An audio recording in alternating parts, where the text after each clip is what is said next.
Hello दोस्तों, मैं अभय चौहान फिर से स्वागत करता हूं आपके अपने YouTube channel all in one education centre में। दोस्तों, आज लॉकडाउन का चौथा क्लास होगा जिसमें हम मैथमेटिक्स पढ़ेंगे, जिसका पहला टॉपिक है संख्या तथा संख्यात्मक का बोध, अंकों का ज्ञान, स्थानीय मान। दोस्तों, इसमें ये सब बातें हैं जो चीज़ें हैं उनके बारे में हम जानेंगे, जैसे संख्या, संख्यांक, प्राकृतिक संख्या, पूर्ण संख्या, भाज्य संख्या, अभाज्य संख्या, पूर्णांक, परिमेय संख्या, अपरिमेय संख्या। आप लोगों में से कई ऐसे मित्र होंगे जो इंग्लिश मीडियम में होंगे, इसलिए हमने उसमें इंग्लिश का भी प्रयोग किया है ताकि आप आसानी से जान सकें। दोस्तों, पहले हम देखेंगे संख्या, नंबर क्या होती हैं।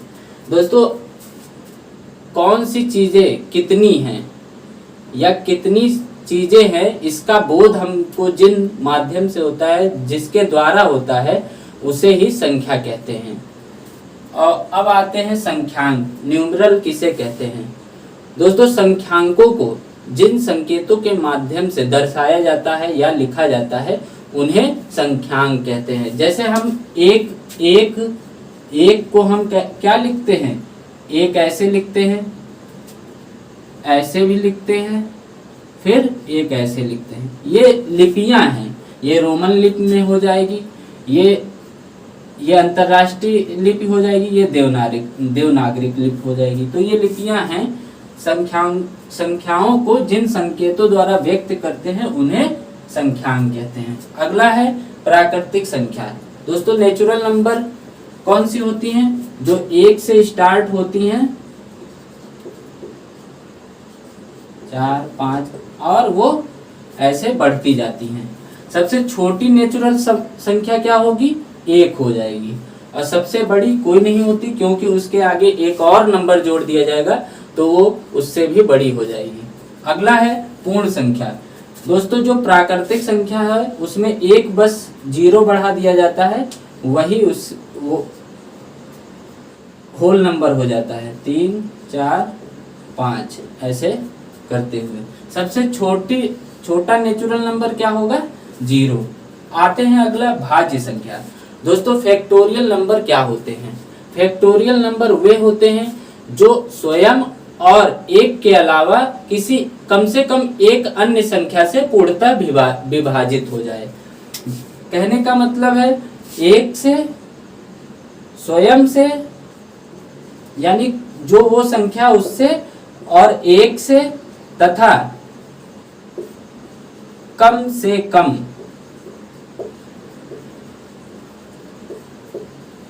अन्य एक संख्या से पूर्णतः विभाजित हो जाए, विभाजित हो जाए। वो क्या कहलाएंगी दोस्तों, वो भाज्य संख्या कहलाएंगी। जैसे मान लीजिए यहाँ पर 4 है, तो ये स्वयं से भी कट रहा है, 1 से भी कट रहा है, और कम से कम 2 से भी कट जा रहा है। मान लीजिए 8 होता तो इस 1 से भी कटेगा और स्वयं से भी कटेगा, 2 से भी कटेगा, 4 से भी कट जाएगा। यानी इसमें तो 2 संख्याओं से कट रहा है, 2 संख्याओं से।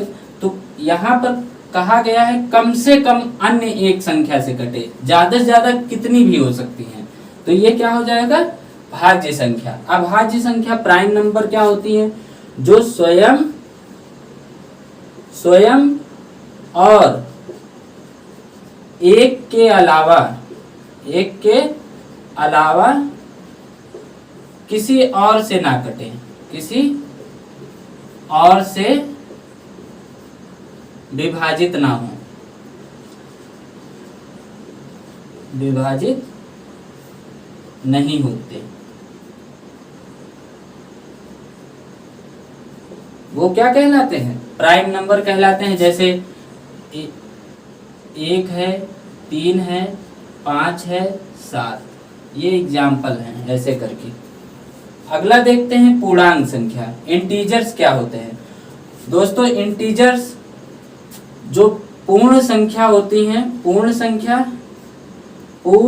संख्याएं तथा ऋणात्मक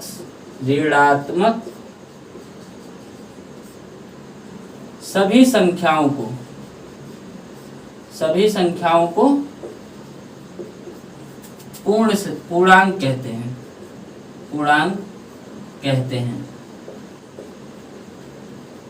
यानी 0 से 1, 2, 3 ऐसे करते हुए -1 हो सकता है, -3 हो सकता है, ऐसे करते हुए माइनस के भी हो और प्लस के भी हो, सब किसमें आ जाएंगे, इंटीजर्स में आ जाएंगे।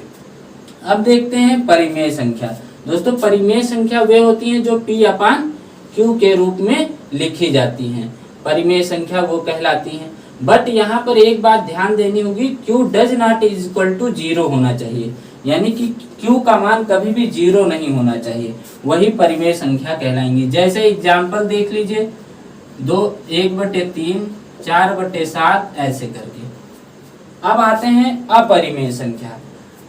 अपरिमेय संख्या वे होती हैं, इरेशनल नंबर वे होते हैं जो P/Q के रूप में नहीं लिखे जा सकते।